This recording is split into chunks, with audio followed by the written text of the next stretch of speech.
reklamani ishlamasligi, uni yaxshi natija bermasligi ko'pincha mana shu targetdan yoki targetologdan, target noto'g'ri yoqilishdan hisoblashadi. Keyin boshqa targetologga nima qilib ko'rishadi yoki boshqa SMMchilarga, SMM bilan shug'ullanadiganlarga murojaat qilishadi. U bilan ham shu ahvol bo'ladi. Keyin 3-chisi bilan, 4-chi, 5-chi, 8-chi, 10-chisi bilan ham baribir shu ahvol bo'laveradi.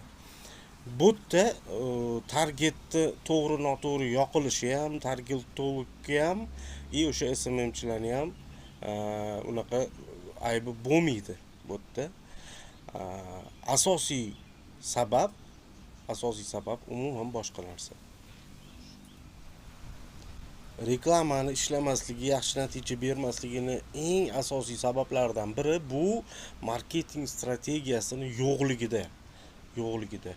Shu nima deydi, tomdan tarashi tushgandek, zbuxti baraxti deydi, tap to'p qilib, mana bu narsani, mana buni reklamani olamiz deyiladi, boshqa falon vaynerga borishadi yoki o'sha narsani tapir-tupir kimdir maslahati bilan olishadi, bitta targetologga borishadi yoki SMMchilarni yollashadi, shuni продвижение qilib bering deydi, u deydi, bu deydi, xullas ular qilishadi yoki o'sha SMM komandaga zadaniya berishadi, mana bunaqa rolik olib ber deyishadi, ular olib beradi, aylantiradi, lekin natija bo'lmaydi.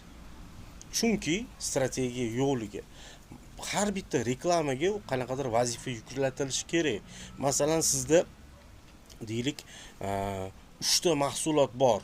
3 ta mahsulot borda, siz o'sha eng ko'p sotiladigan, eng ko'p so'raladigan, eng katta talabga ega bo'lgan mahsulotni shartda olasizda, siz reklama qilyapsiz. Reklama o'zini bari effektini beradi.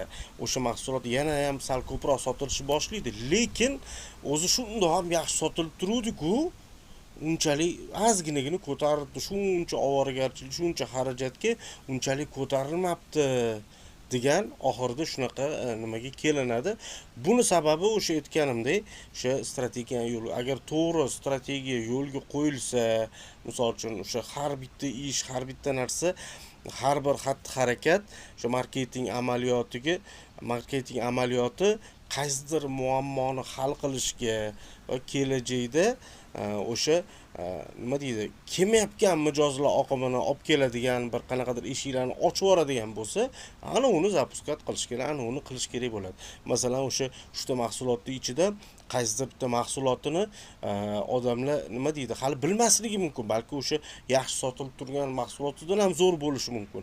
O'sha qanaqadir to'xtab qolgan mahsulotini bir chegirmalar e'lon qilib, ana o'shanga bir video roliklar olib, boshqa qilib, ana ularni aylantirsa, ularni o'sha nima deydi, o'rtacha targetologga bersa ham yaxshi natija berishi mumkin. Agar o'sha hammasini qonun qoidasi bo'yicha qilinsa, o'sha Odyssey deymizmi, shu prinsiplarga asoslanib va boshqa prinsiplarga asoslanib chaqiradigan, ishlaydigan, kerak bo'lsa o'sha virusning tarqalib ketadigan reklama bo'lsa, ana unda u qanaqadir natijalarni beradi.